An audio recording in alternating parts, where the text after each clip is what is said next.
Em nome do Pai que me criou, do Filho que me resgatou e do Espírito Santo que me santificou, divina vontade reina na minha vontade. Ó minha mãe, eu te amo e tu me amas, dá-me um gole da divina vontade para minha alma. Me abençoa, Mãe, para que todas as minhas ações sejam feitas diante de vossos olhos maternais. Vinde, Espírito Santo, vinde por meio da poderosa intercessão do Imaculado Coração de Maria, vossa amadíssima esposa e nossa mãe. Amém. Ave Maria, cheia de graça, o Senhor é convosco, bendita sois vós entre as mulheres, e bendito o fruto do vosso ventre, Jesus. Santa Maria, Mãe de Deus, rogai por nós, pecadores, agora e na hora de nossa morte. Amém. Então seja muito bem-vindo, nós vamos continuando aqui nessa leitura e é alguma meditação desse primeiro volume da obra O Evangelho como me foi revelado, da Maria Valtorta, e hoje a partir do capítulo 35, A Fuga para o Egito, ensinamentos sobre a última visão ligada à vinda de Jesus. Estamos nesse período, um período natalino, um período onde nós vamos participando das celebrações festivas desse tempo, Natal, Nascimento, apresentação de Jesus no templo, batismo que fecha o tempo de Natal, mas ainda nesse período nós tivemos a festa também da Sagrada Família, onde na liturgia retrata Jesus no templo aos 12 anos e toda aquela realidade do sofrimento de Maria, de José, por esse período que ficaram sem saber onde Jesus estava. Então essas narrações também a gente vai estar acompanhando. Então vamos ver o que essa realidade aqui da fuga para o Egito, o que o Senhor vem nos ensinando a partir desse relato da visão que a Valtorta teve dessa fuga para o Egito. E que está bem dentro desse tempo que estamos vivendo.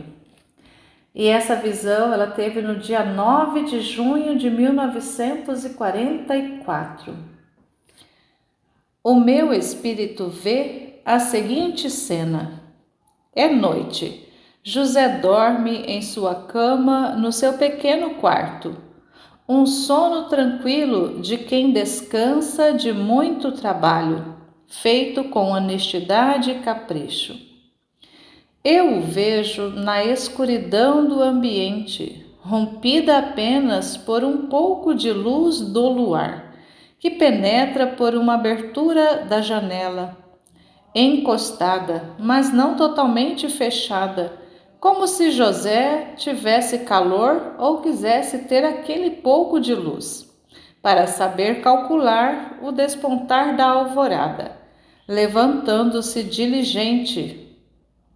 Ele está deitado de lado e no sono sorri, quem sabe a qual sonho que esteja tendo. Mas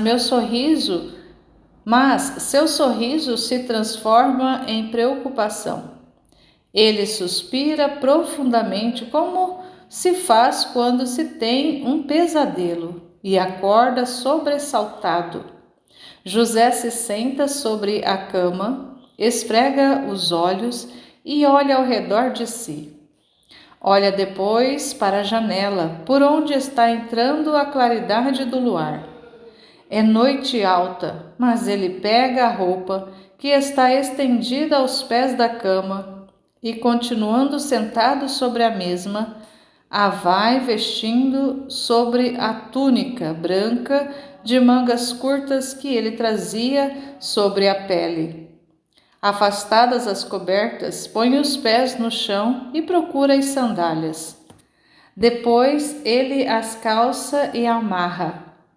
Põe-se em pé e vai até a porta que está em frente de sua cama, não a que está de lado e que dá para o salão, onde foram recebidos os magos. Ele bate à porta de leve, só um toque-toque, com a ponta dos dedos.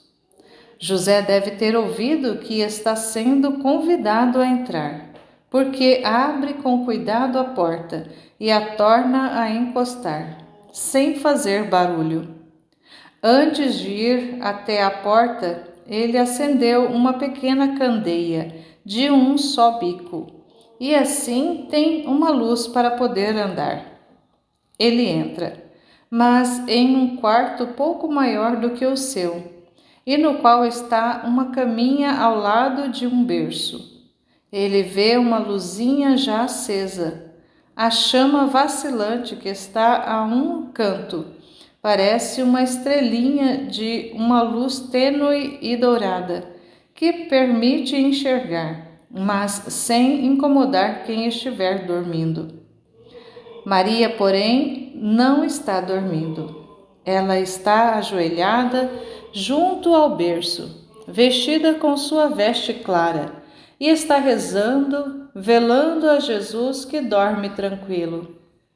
Jesus que tem a idade em que vi na visão dos magos. É uma criança de cerca de 1 ano, bonita, rósea e loira, que está dormindo com a cabecinha de cabelos encaracolados afundada no travesseiro e com uma mãozinha com o punho fechado, encostada na garganta. Não está dormindo? Pergunta José, em voz baixa e admirada. Por quê? José está bem? Oh, não, ele está bem. Eu estou rezando, mas certamente depois dormirei. Por que vieste, José? Maria fala, permanecendo ajoelhada onde estava. José fala em voz muito baixa para não despertar o menino, mas sua voz é agitada. Precisamos ir embora logo daqui. Mas logo. Prepara o baú e um saco com tudo que puder caber nele. Eu vou preparar tudo mais e levarei o mais que puder. Ao romper da aurora, fugiremos. Eu faria isso até antes, mas preciso falar com a dona da casa. Mas por que esta fuga? Depois eu te falarei melhor. É por causa de Jesus. Um anjo me disse: pega o menino e a mãe e foge para o Egito. Não percas tempo. Eu vou preparar o que puder. Não há necessidade de dizer a Maria que não perca tempo. Assim que ela ouviu falar de anjo, de Jesus e de fuga, compreendeu que está em perigo o seu filho. Põe-se em pé, branca como se tivesse um rosto de cera, com uma mão posta sobre o coração angustiada. Logo começou a mover-se desembaraçada e ligeira e a arrumar as roupas no baú e num grande saco que ela estendeu sobre o leito e que ainda não foi usado. Certamente está aflita, mas não perde a cabeça. E faz tudo apressadamente, mas com ordem. De vez em quando, ao passar por perto do berço, olha para o menino que está dormindo sem saber de nada. Estás precisando de ajuda? Pergunta-lhe José. De vez em quando, pondo a cabeça para dentro da porta que está entreaberta. Não, obrigada, responde Maria. Somente quando o saco está cheio e fica pesado é que ela chama José para ajudá-la a fechá-lo e levantá-lo da cama. Mas José não quer ser ajudado e faz tudo sozinho, pegando o grande volume e levando-o para o seu quartinho. Pega também as cobertas de lã? Pergunta Maria. Pega o mais que puderes, porque o que ficar estará perdido. Por isso, o mais que puderes, apanha-o. Para nós vai ser bom, porque teremos pela frente uma longa viagem, Maria. José fica muito sentido ao ter que dizer isso. Pode-se imaginar como está Maria, suspirando. Ela vai dobrando suas colchas e com as de José, e ele as amarra com uma corda. Vamos deixar os acolchoados e as esteiras, diz ele, enquanto amarra as colchas. Ainda que eu levasse 3 burrinhos, não posso sobrecarregar os demais. Temos que fazer uma longa e incômoda viagem, uma parte pelas montanhas e outra pelo deserto. Cobre bem, Jesus. As noites serão frias tanto nas montanhas como no deserto. Apanhei os presentes dos magos, porque eles nos serão úteis lá embaixo. Tudo o que eu tiver gastarei para comprar os 2 burrinhos. Nós não podemos mandá-los de volta, e por isso eu preciso adquiri-los. Eu vou sem ficar esperando o romper da aurora. Sei onde procurá-los. Tu acabas de preparar tudo. E sai. Maria recolhe ainda alguns objetos e, depois de ter ido ver Jesus, sai e volta com 2 pequenas vestes que parecem estar ainda úmidas. Talvez tenham sido lavadas no dia anterior. Ela as dobra e envolve-as num pano e as ajunta com as outras coisas. Já não há mais nada. Ela olha ao redor e vê um brinquedo de Jesus em um canto. É uma ovelhinha entalhada em madeira. Ela a pega com um soluço e a beija. A madeira está com os sinais dos dentinhos de Jesus e as orelhas da ovelhinha estão mordiscadas. Maria acaricia aquele objeto sem valor, feito com uma madeira clara e comum, mas que para ela é de grande valor, porque lhe fala do afeto de José por Jesus e lhe fala também do seu menino. Por isso, o põe também junto com as outras coisas sobre o baú já fechado. Agora já não há mais nada mesmo. Só falta Jesus, que ainda está em seu bercinho. Maria acha que é bom prepará-lo também. Vai ao berço e o sacode um pouco para despertá-lo, mas ele dá apenas um leve sinal e, virando-se para o outro lado, continua a dormir. Maria o acaricia de leve sobre os caracóizinhos. Jesus abre a boquinha para um bochejo. Maria se inclina e o beija na face. Jesus acaba de despertar. Abre os olhos, vê a mamãe e sorri e estende as mãozinhas para o seio dela. Sim, amor da mamãe, sim, o leite, antes da hora habitual. Mas tu estás sempre pronto para sugar tua mamãe. Meu santo cordeirinho. Jesus ri e brinca, agitando os pezinhos para fora das cobertas, agitando os braços com uma daquela alegria de criança, tão bela de se ver. Ele apoia os pezinhos sobre o estômago da mãe, curva-se como um arco e apoia também a cabecinha loira sobre o seu seio.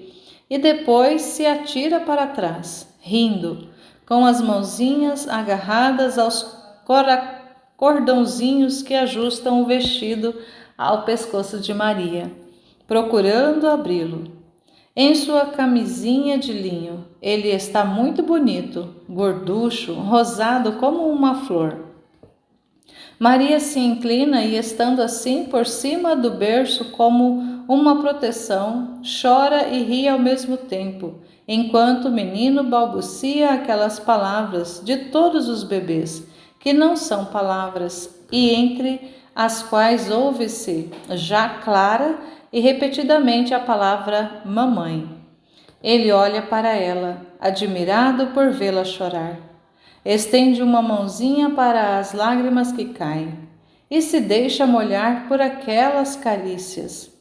Gracioso torna a apoiar-se no seio materno e se encolhe todo, acariciando-o com sua mãozinha. Maria o beija por entre os cabelos e o pega no colo, senta-se e o veste. O vestidinho de lã já está posto, e as sandalinhas também. Maria lhe dá de mamar.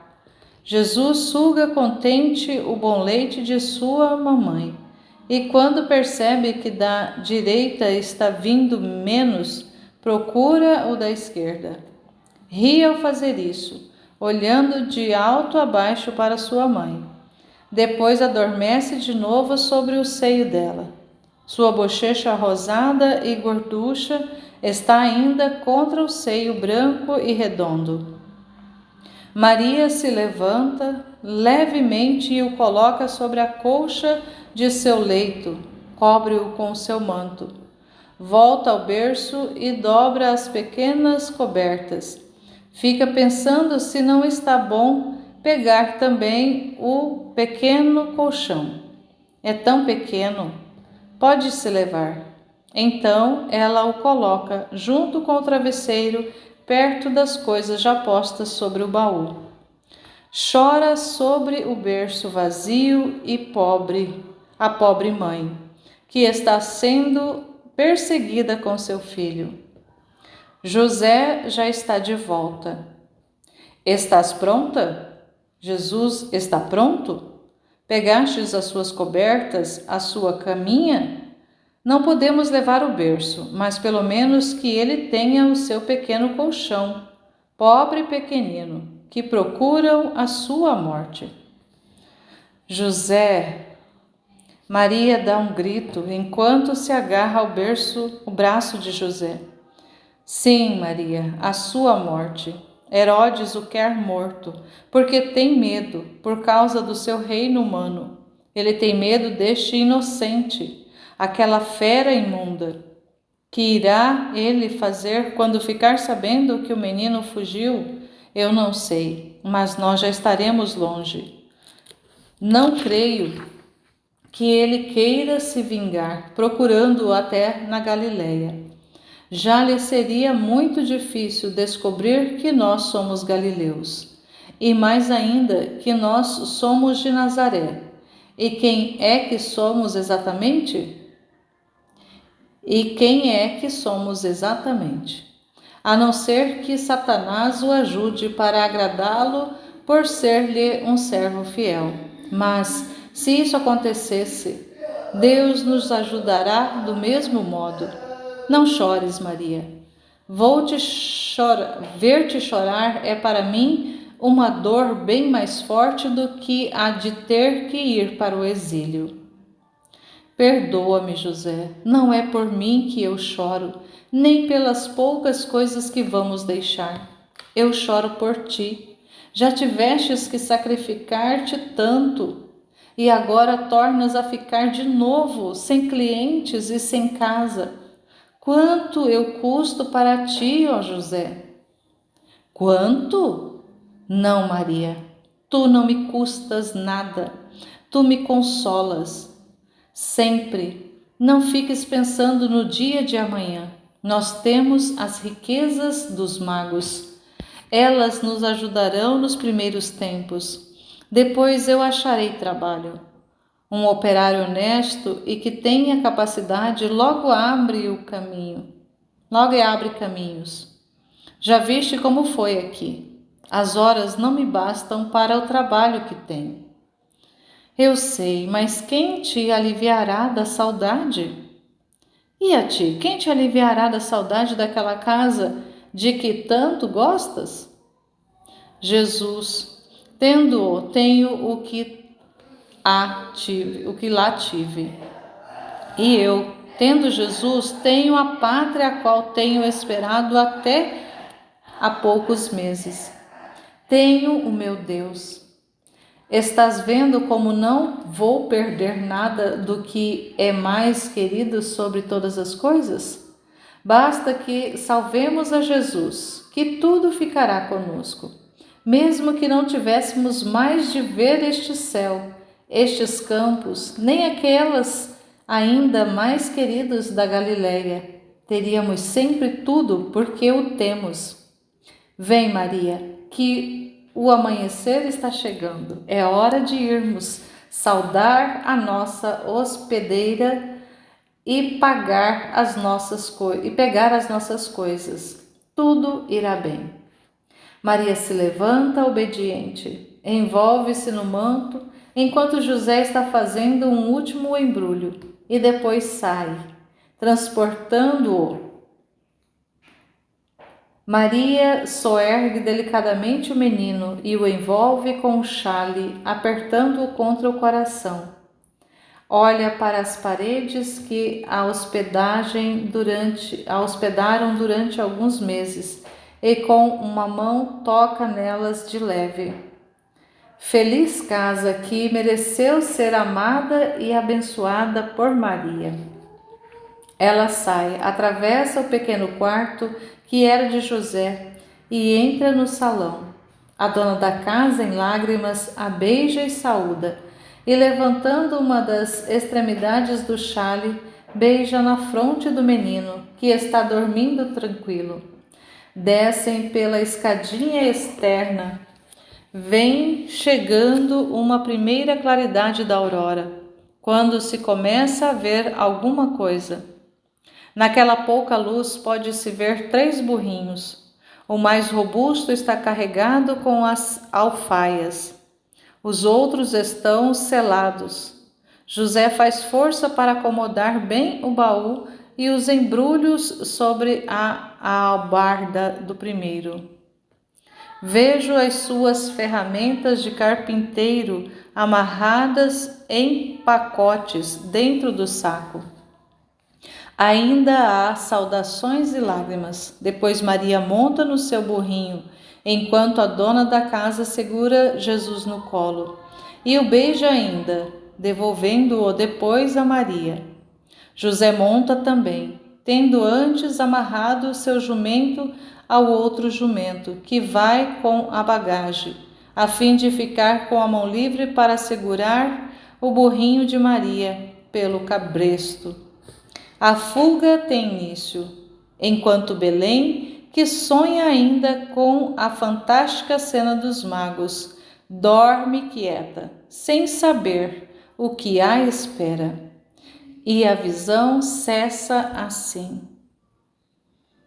Então, que cena comovente, essa cena de pessoas tendo que se desfazer de algumas coisas, se desfazer do local, sair com a noite ainda, embora já esteja para amanhecer, mas ter que sair, ir embora, fugir. Na verdade, é uma fuga em que Jesus, Maria e José vão para terras estrangeiras para poder serem protegidos, né? Na verdade, José e Maria vão proteger Jesus, sobretudo José. Vai proteger o menino da fúria de Herodes, que depois nós sabemos o que aconteceu depois, mas vai ter relato também a respeito dessa matança de pequeninos naquela cidade. E que José, obediente à voz do anjo, que é a própria voz de Deus, ele que é o protetor do menino e protetor da mãe, leva-os para essa terra estrangeira que foi indicada pelo anjo, para proteger a vida de Deus, a vida do pequeno Deus que está se desenvolvendo na humanidade, nessa criança Jesus. Então toda essa realidade é tão triste, tão comovente de levar, de sair, né, se desacomodar. Eles já estavam num ambiente estranho, porque eles não estavam em Nazaré, na casa que era a casa de Maria, onde eles moravam. Eles estavam já numa terra estranha, eles estavam em Belém, hospedados na casa de uma senhora. Desde o nascimento, né? Jesus nasceu lá naquela estrebaria e depois, por indicação e por providência de Deus ali, através dos pastores, de um dos pastores, eles recebem as acomodações nessa casa, dessa simples e bondosa senhora, que também se chamava Ana. E ali ficaram ali por alguns meses, e ali também foi palco da visita dos magos, os quais nós vimos na narração do vídeo anterior, essa visita dos magos. Então essa fuga que nós conhecemos é sempre narrada nas liturgias. Anualmente nós celebramos nesse tempo do Natal também essas passagens, mas que muitas vezes nós não atentamos para o que realmente isso significa. Esse sair, né, da terra, da terra, embora não estivesse na terra natal, mas ainda estava dentro dos limites da terra dos judeus, e eles vão para uma terra estranha, uma terra estrangeira, uma terra paganizada, que é o Egito. Então, que essas cenas narradas aqui pela Valtorta possa também impactar o nosso coração de tantas e quantas vezes nós precisarmos de sair de nós mesmos para obedecer ao chamado de Deus, à vontade de Deus, naquilo que Ele tem reservado para nós, e não termos apego a nada que seja terreno, nem a locais, nem a pessoas, nem a coisas, objetos, a nada, mas tão somente ouvir o que Deus tem para nós, seja onde for, da forma que for, que nós possamos, assim como José foi obediente à voz do anjo, Maria obediente ali à autoridade conjugal de José, essa autoridade do homem, que é o cabeça da casa também, para proteger esse projeto de Deus, que naquela realidade era o menino Jesus, mas que na nossa realidade são tantas coisas que às vezes o Senhor quer preservar, quer proteger, e muitas vezes Ele nos envia para onde Ele quiser e da forma que Ele quiser, e que nós sejamos obedientes. E aqui Jesus vem trazendo um ensino, então vamos escutar o que Jesus nos diz a respeito disso. Jesus diz: também as visões desta série terminam assim: em boa paz com os doutores difíceis. Viemos te mostrando as cenas que precederam, que acompanharam e que se seguiram a minha vinda. Não pelas cenas em si mesmas, pois são muito conhecidas, por mais que tenham sido alteradas por elementos sobrepostos através dos séculos, sempre por causa daquele modo de ver humano que, para dar maior louvor a Deus e por isso é perdoado, torna irreal o que é tão belo, se for deixado como é. Porque a minha humanidade e a de Maria não ficam por isso diminuídas, assim como não fica ofendida a minha divindade e a majestade do Pai e o amor da Santíssima Trindade, por uma visão das coisas em sua realidade, mas ao contrário, esplendem os méritos de minha mãe e a minha humildade perfeita. Assim como daí é que fulgura a bondade onipotente do Eterno Senhor.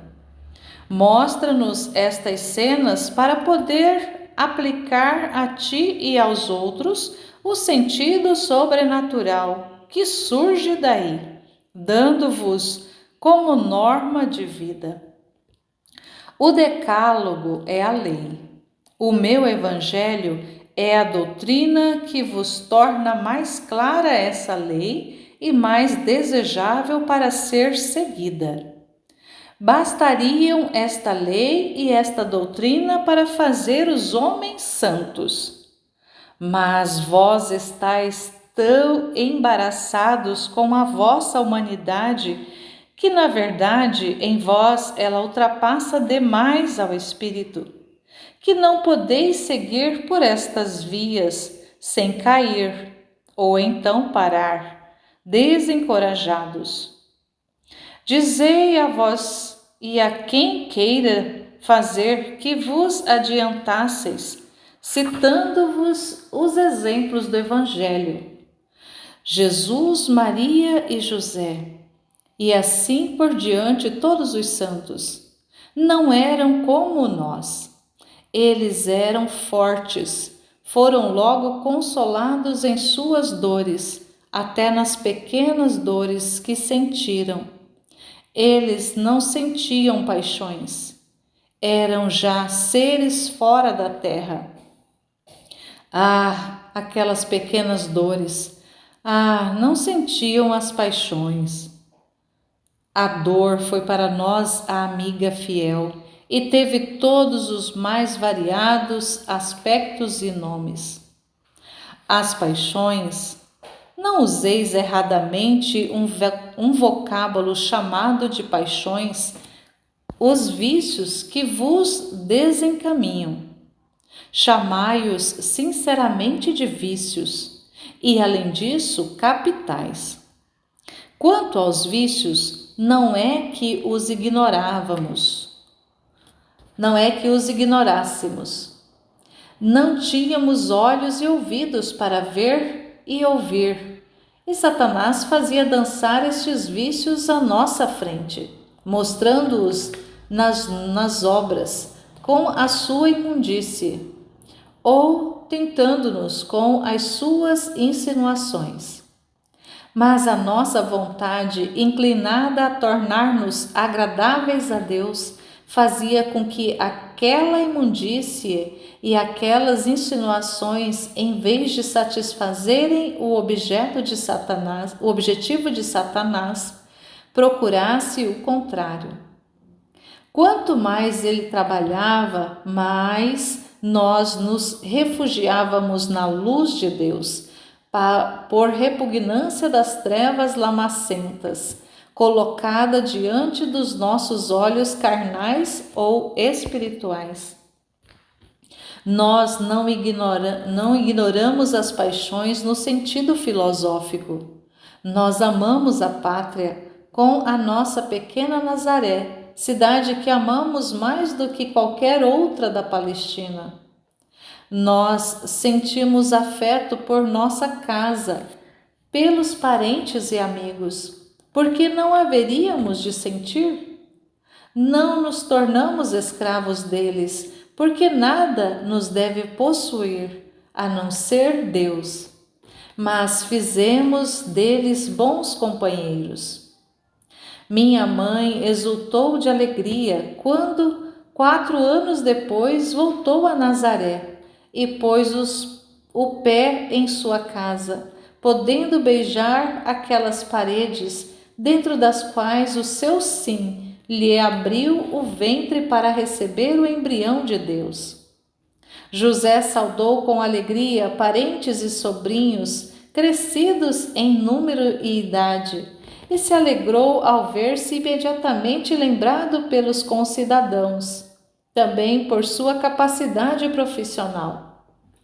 Eu próprio fui sensível às amizades e sofri, como uma crucificação moral, pela traição de Judas. Que dizer de tudo isso? Nem minha mãe, nem José preteriram a casa ou os parentes à vontade de Deus. E eu não poupei palavras quando foi preciso, mesmo quando elas atraíam o ódio dos hebreus e a antipatia de Judas sobre mim. Eu sabia, e teria podido fazê-lo, que teria bastado dinheiro para subjugá-lo a mim. Não a mim como redentor, mas a mim riqueza. Eu que multipliquei os pães, podia multiplicar também o dinheiro se quisesse. Mas eu não tinha vindo procurar satisfações humanas de ninguém, muito menos dos que foram chamados por mim. Eu havia pregado a necessidade do sacrifício, do desapego, de uma vida casta, de posições humildes. Que mestre e que justo teria sido se tivesse dado dinheiro para alimentar o sensualismo mental e físico de alguém como único meio para segurá-lo?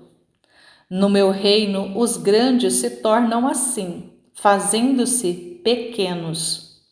Quem quer ser grande, aos olhos do mundo, não está preparado para reinar no meu reino. Esse é palha para a cama dos demônios, porque a grandeza do mundo está em contraste com a lei de Deus. O mundo chama grandes os que, com meios quase sempre ilícitos, sabem ocupar as melhores posições, e para conseguirem isso, fazem do próximo um degrau, sobre o qual sobem, pisando nele. Chama grandes aqueles que sabem matar para reinar, matar moral ou materialmente, e pela extorsão conseguem posições e lugares e enriquecem, sugando o sangue dos outros em suas riquezas particulares ou coletivas. O mundo muitas vezes chama os delinquentes de grandes. Não, a grandeza não está na delinquência, está na bondade, na honestidade, no amor, na justiça. Vede os vossos grandes, que frutos envenenados vos oferecem, colhidos no seu malvado e demoníaco pomar interior. A última visão, pois eu quero falar dela e deixar de falar de outros assuntos que são tão inúteis, e o mundo não quer ouvir a verdade que lhe interessa, e que uma visão ilumina um ponto particular. Citado 2 vezes no Evangelho de Mateus, numa frase repetida 2 vezes. Levanta, pega o menino e sua mãe e foge para o Egito. Levanta, pega o menino e a mãe dele e volta para a terra de Israel. E como viste, Maria estava sozinha com o menino no quarto. A virgindade de Maria após o parto e a castidade de José são muito combatidas por aqueles que, por serem lama podre, não admitem que alguém possa ser asa e luz. São infelizes, com corações tão corrompidos, com mente que se prostituiu tanto à carne, que se tornaram incapazes de pensar que alguém como eles possa respeitar a mulher, ver nela a alma e não a carne, elevando-se a si mesmos, vivendo em uma atmosfera sobrenatural, apetecendo-se de Deus e não da carne. Pois bem, aos negadores do belo, a estes vermes incapazes de se tornarem borboletas, a estes répteis cobertos pela baba da sua libidinagem, incapazes de compreender a beleza de um lírio, a estes eu digo que Maria foi e permaneceu virgem, e que só sua alma foi casada com José, como o seu espírito se uniu unicamente ao Espírito de Deus, e por obra dele ela concebeu o seu único filho. Eu, Jesus Cristo, unigênito de Deus e de Maria. Isso não é uma tradição que floresceu mais tarde por um amoroso respeito para com a bem-aventurada, que foi minha mãe, mas é uma verdade que desde os primeiros tempos foi conhecida. Mateus não nasceu séculos depois, ele foi contemporâneo de Maria. Mateus não era um pobre ignorante que tivesse vivido nas selvas, com facilidade de acreditar em qualquer história. Era um fiscal da Receita, como diríeis hoje, ou um cobrador gabelas, como naquele tempo dizíamos. Ele sabia ver, ouvir, compreender, separar o verdadeiro do falso. Mateus não ouviu as coisas por meio de terceiros, mas ele as recolheu dos lábios de Maria, a qual o seu amor pelo Mestre e pela verdade o havia levado a fazer perguntas. Não posso chegar a pensar que esses negadores da inviolabilidade de Maria pensem que ela tenha podido mentir. Os meus próprios parentes a teriam podido desmentir se ela tivesse tido outros filhos, pois Tiago, Judas, Simão e José eram condiscípulos de Mateus. Por isso seria fácil confrontar as versões se outras houvessem. Mateus nunca diz: levanta-te, pega a tua mulher. Ele diz: pega a mãe dele. Antes diz: virgem desposada a José. José, seu esposo. Não me venham dizer que isso era um modo de falar dos hebreus, como se dizer palavra mulher já fosse uma infâmia. Não, negadores da pureza. Desde as primeiras palavras do livro se lê: e se unirá à sua mulher. Ela é chamada companheira até o momento da consumação sexual do casamento, mas depois é chamada mulher em diversas passagens e em diversos capítulos. E assim acontece com as esposas dos filhos de Adão. É assim que Sara é chamada mulher de Abraão. Sara, tua mulher, e toma tua mulher e as tuas 2 filhas, foi dito a Ló. E no livro de Rute está escrito: a Moabita, mulher de Malaom. E no primeiro livro dos Reis está dito: Eucana teve 2 mulheres. E ainda mais, depois Eucana conheceu sua mulher, Ana. E ainda, Eli abençoou Eucana e a mulher dele. E sempre no livro dos Reis foi dito: Batsabá, mulher de Urias, o heteu, tornou-se mulher de Davi e lhe deu um filho. O que se lê no livro azul de Tobias, aquilo que a igreja canta para vós nas vossas núpcias, para aconselhar-vos a serem santos no matrimônio?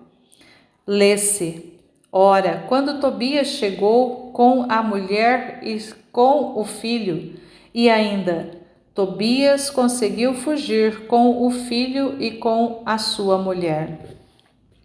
Nos evangelhos, isto é, nos tempos de Cristo, nos quais se escrevia relativamente àqueles tempos antigos em linguagem moderna, não havendo, portanto, necessidade de se pensar em erros de transcrições.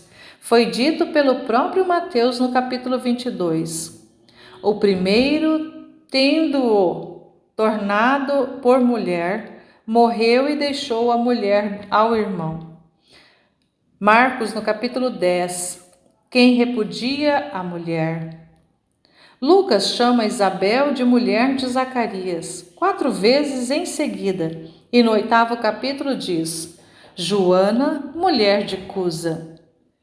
Como estais vendo, não era este nome um vocábulo proscrito para quem estava nos caminhos do Senhor. Um vocábulo imundo que não era digno de ser proferido, e muito menos escrito onde se trata de Deus e das suas admiráveis obras. O anjo dizendo: o menino e a mãe dele, vos demonstra que Maria foi mãe verdadeira, mas não foi mulher de José.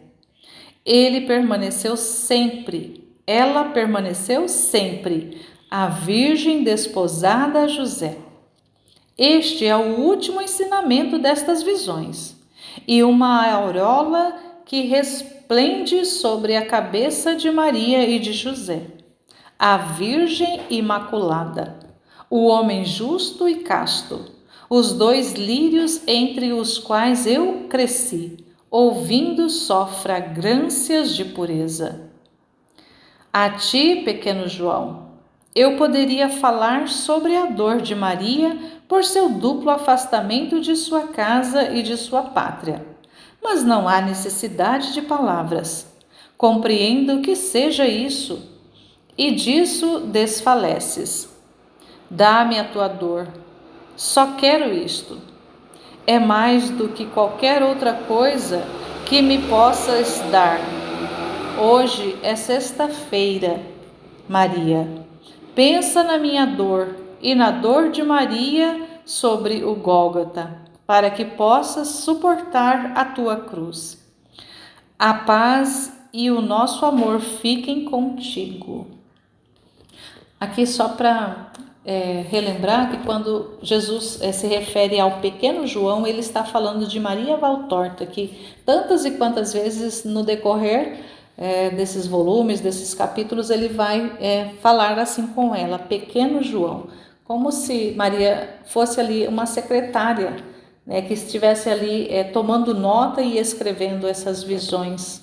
Então, assim como o João, né, aqui ele falando de João Evangelista, que também escreveu, escreveu o Evangelho de São João, escreveu o Apocalipse, escreveu 3 cartas, então, e que foi muito íntimo de Jesus. Então, ela recebe esse título carinhoso da parte de Jesus, né, o pequeno João. E nesse ensinamento tão espetacular que Jesus vem nos trazendo a respeito dessa passagem, e não só dessa passagem, quando ele vai falando ali em relação às paixões, essa diferença que muitas vezes é tido e levado ao pé da letra, né? As paixões são realidades ligadas ao sensível, ao sensitivo, a sentimentos. Mas quando estas são desordenadas, elas se tornam vícios. E ele vai deixando isso bastante claro, que em Maria, ali em José, no próprio Jesus, na humanidade, não haviam vícios neles. Mas essa paixão do sentimento, de gostar, né, dessa realidade da pátria, da casa de Nazaré, que era para eles, na humanidade deles, não existia ali um mal, não existia, na verdade, um apego, existia ali um carinho pela pátria e pelo local onde eles moravam originalmente, no caso José e Maria. Então, que isso não, né, ele vem dizendo que isso não tem nada de mal, que não era um apego terreno, um apego satânico, mas fazia parte daquela realidade da humanidade deles. E nessa obra do Evangelho, como me foi revelado, que Maria Valtorta escreveu, vem muito para nos trazer essa realidade da humanidade, da vida humana de Jesus, né? Dessa vida externa de Jesus, da vida humana mesmo, dele sobre a terra durante esses 33 anos. E também relata muito, boa parte disso, da vida humana também de Maria. Nós vamos ter muito poucas informações a respeito da vida interior, da vida íntima, do que acontecia no íntimo deles. Mas mesmo nessa exterioridade, nessa vida humana que eles viveram, que foram na mais extrema, na mais perfeita santidade, porque tanto Jesus como Maria viveram na divina vontade, então eles viveram 100% do tempo deles conformados dentro da vontade de Deus, dentro da vontade divina. Eles nunca, em nenhum momento, eles fizeram a própria vontade, em nenhum momento, desde o primeiro momento da existência deles até o momento em que ambos deixaram essa terra, nenhum deles fizeram por um só segundo a vontade humana deles. Eles foram humanos, viveram na humanidade, mas numa intensidade de santidade que, para nós, se nós tentarmos meditarmos com a nossa cabeça humana, nós não compreendemos. Mas quando nós adentramos em outras obras que vão trazer um pouco dessa realidade da vida interior, no caso de Jesus, narrado pela Maria Cecília Bage, na obra Vida Íntima de Nosso Senhor Jesus Cristo, nós vamos ver lá essa vida interior, essa vida íntima de Jesus. Então lá, essa obra, ela casa com essa obra do Evangelho, porque ela vai vai fazer-nos compreender um pouco mais de Jesus. Quem foi Jesus? O homem Deus, o Deus feito homem, que viveu na humanidade, mas que viveu intensamente a vida divina nessa humanidade, não para trazer essa divindade nas obras, nas coisas, mas interiormente ali, essa intimidade com Deus que acontecia com ele. Então é uma outra obra que nos ajuda muito a compreender Jesus. E também tem uma outra obra que ajuda-nos a compreender um pouco mais sobre Maria, que na Valtorta vai nos trazer bastante informações de Maria, vai nos revelar realmente Maria, o pouco do que se conhece de quem foi Maria nos evangelhos, nas escrituras como um todo. Nessa obra vai nos trazer muitas e muitas informações de quem foi essa mulher. Essa mulher que aqui Jesus vem frisando com todas as letras, com toda a ênfase de que em nenhum momento, quando se usa essa palavra mulher para designar Maria, está em nada denegrindo ela, mas está sim exaltando. E também que essa realidade da mulher, ela, também para ele frisando que isso não significa que ela teve união humana, união carnal com José, mas que foi tudo na castidade, foi tudo na pureza, e a união deles foi apenas uma união de almas, onde o próprio Deus ali foi o que fez essa união das almas de José e de Maria.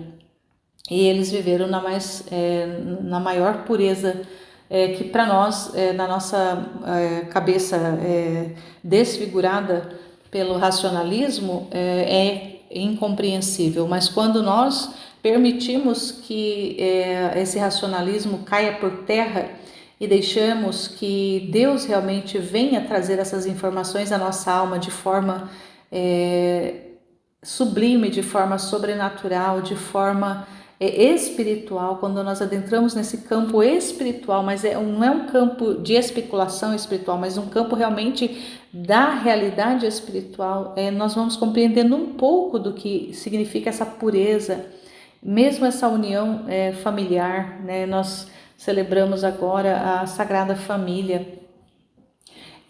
mas o quanto que essa família traz-nos essa representação de quanto que nós, como famílias, devemos buscar viver uma vida casta, uma vida santa familiarmente.